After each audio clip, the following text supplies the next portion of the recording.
सलाम नमस्ते सत श्री अकाल, मैं हूं रजा और आप देख रहे हैं रजा ग्राफी। तुर्की और रूस से बड़ी खबर। दोस्तों, कम वक्त में आपको बहुत बड़ी बात और सिर्फ मेन बात बताने वाला हूं ताकि ये वीडियो लंबा ना हो और कम वक्त में आपको बहुत बड़ी खबर मिल जाए। आपसे गुजारिश है कि भैया चैनल को सब्सक्राइब करें और डिस्क्रिप्शन में जो हमारे दूसरा चैनल है उसको भी जाके सब्सक्राइब करें। जितना मज़ा आपको यहाँ आता है इससे ज़्यादा मज़ा वहाँ भी आएगा। ठीक है दोस्तों, तो चलिए अब जान लीजिए बहुत बड़ी खबर कम वक्त में। दोस्तों, तुर्की और रशिया की दोस्ती अब और भी ज़्यादा गहरी हो गई है। जी हाँ, पिछले रिपोर्ट में मैंने आपको बताया था कि तुर्की और रूस अब एक साथ न्यूक्लियर प्लांट पर काम करेंगे। जो तुर्की के अंदर प्लांट लगाया जाएगा, न्यूक्लियर प्लांट, उसमें रशिया पूरी तरह से साथ मिलकर काम करेगा। अब सबसे बड़ी खबर ये आई है और इस खबर से और इस डील से अमेरिका को बहुत ज़्यादा प्रॉब्लम होने वाली है। जी हाँ दोस्तों, शुरुआत में आपको बता दूं कि तुर्की पर पहले से पाबंदी लगी हुई है। इन सभी पाबंदियों की वजह S-400 डिफेंस सिस्टम है। जी हाँ, जिसे तुर्की ने अपने पैसे से, किसी से उधार लेके नहीं, अपने देश की कमाई से, अपने देश की जमा पूंजी से रशिया से खरीद लिया।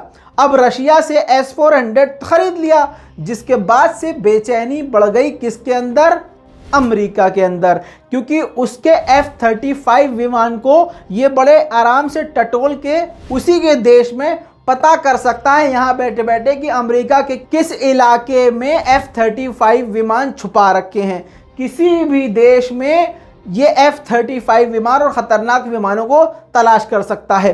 तो भैया, इससे अगर तलाश कर लेता है और कुछ बड़ा कांड हो जाता है तो पूरी दुनिया को जो अपनी बड़ाई मार के F-35 विमान अमेरिका ने बेचा है वो जलील हो जाएगा, रुस्वा हो जाएगा, झंड हो जाएगी बंदे की। तो अगला आदमी पाबंदी लगा के बैठ गया कि नहीं, आप S-400 एक तो आपने खरीद भी लिया और आप उसको एक्टिव भी कर रहे हो। नहीं नहीं, हमारे तो टट्टी निकल रही है, आप ऑन नहीं कर सकते इसको। तो भैया S-400 में क्या करें? होटल खोले, खाना वाना बनाए उसको, क्या करें? मतलब बच्चों को पिकनिक घुमाने या बेटे को वो S-400 है? इसमें क्या करें? वो जो इसमें 3 बड़े बड़े रॉकेट लगे हुए हैं, उसमें क्या बच्चे ऊपर से घुस के नीचे सरक के निकले, मम्मी मम्मी मम्मी, क्या करें? तो इस सुअर अमेरिका से कोई ये पूछे कि भाई S-400 का क्या करें, मतलब जो लिया है उसको क्या करें? हैं तो दोस्तों, ये तो खैर दूसरी बात हो गई, लेकिन मेन बात अब ये है कि S-400 को लेकर ही अमेरिका ने आपत्ति जताई है और इतना ज़्यादा बौखला गया है कि उसने तुर्की से ताल्लुक़ ख़त्म करने की भी धमकी दे चुका है और पाबंदी पहले लगा ही चुका है। अब दोस्तों, तुर्की जो है, हालांकि इंडियन मीडिया का कुछ और कहना है, हमारी गोदी मीडिया तो भाई पता नहीं ये कौन सा नशा करता है, गू खा के अक्सर झूठ बोला करता है। माफ़ कीजिएगा, उनकी तरफ से हम माफ़ी मांग लेते हैं, हमारा दिल बहुत बड़ा है। इंडियन मीडिया का कहना है कि अमेरिका से तुर्की डर गया। अब भाई, अगर अमेरिका से तुर्की डर गया होता तो क्या न्यूक्लियर डील करता रशिया से? नहीं करता। दोस्तों, गोदी मीडिया की तो बात ही ना करें, क्योंकि गोदी मीडिया झूठ बोलता है, फिर उसके मुंह पर छप से चप्पल पड़ती है, फिर वो उस बात को छोड़ देता है जब झूठ पकड़ा जाता है, फिर वो दूसरा मुद्दा पकड़ता है, उसमें भी मुंह पर चप्पल पड़ती है, फिर तीसरा मुद्दा पकड़ता है। खैर, हकीकत ये है कि तुर्की पहले ही बोल चुका है कि हम अमेरिका की पाबंदियों से नहीं डरने वाले। अमेरिका हम पर जितनी भी पाबंदी लगा दे, हम इसी तरह से काम करते रहेंगे और हमें अब पाबंदियों की आदत है। दोस्तों, यही बात ईरान ने तुर्की से कही थी कि जिन जिन देशों पर, मतलब ईरान तो एकदम अलग ही तोड़ लेके आता, मतलब वो एकदम ही अलग जोन में रहता है ईरान तो भाई, क्योंकि ईरान का जानी दुश्मन है अमेरिका। और ईरान तो शायद दूसरे देशों के सामने 1 इंच झुक भी जाए, लेकिन अमेरिका और इजराइल के सामने 1 mm भी नहीं झुकता। तो भैया, अभी 2 हफ्ते पहले की बात है, एर्दोगान और हसन रूहानी के बीच में फ़ोन पर बात हुई थी, जिसमें हसन रूहानी ने आइडिया दिया था, रामबाण दिया था कि भैया ऐसा है, जिन जिन देशों पर पाबंदी अमेरिका लगा रहा है वो देश सारे मिल जाए आपस में और आपस में बिजनेस करते रहें, डील करते रहें, हर तरह से सारे काम करते रहें। इससे क्या होगा, जब हम एक अलग तरह की ग्रुप बना लेंगे जिस पर पाबंदी लगा रखी है और लगभग सभी देशों पर ज़्यादातर पाबंदी लगा रखी है, तो वो सब देश मिल जाएंगे, बड़े बड़े देश मिल जाएंगे, तो अमेरिका पूरी तरह से टूट जाएगा।